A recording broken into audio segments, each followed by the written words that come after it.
Hi there, today I'd like to show you how you can create some popular subtitles. In addition, you can complete this task in just a few minutes for free and with minimal effort.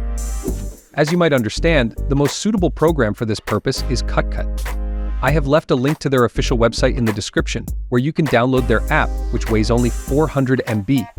After installation, you open the application and create a project.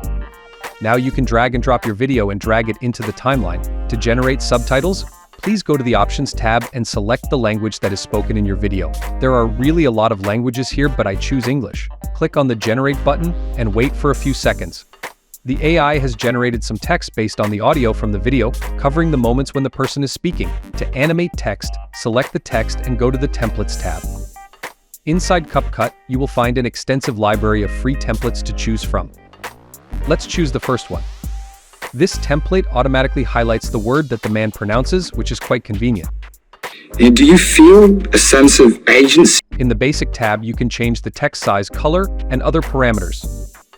I changed the template, and for example, you can change the color of a single word that the speaker says. A sense of agency or free? It is worth noting that in the Effects section, you will find various presets for text, but in our opinion, they are too noticeable. To export the video, please click on the Export button in the top right corner.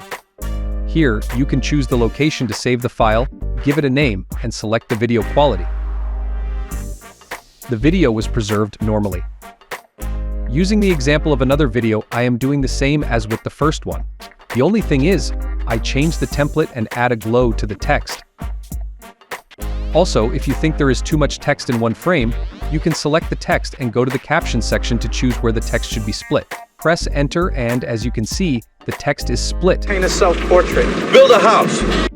In the same vein, you can also add words and punctuation marks to this tab. In the Animation tab, you can choose interesting motions to make the text more dynamic and avoid a static look. If you suddenly want to capture a screenshot of the video you are working on, please click on the 3 bars in the upper right corner next to the video. From the drop-down menu, select Export Still Frame. Once you have done that, click Export to save the screenshot. Now you have learned how to generate subtitles for your videos. Thank you for watching to the end. I would greatly appreciate it if you could rate my work and leave a comment. See you in the next video.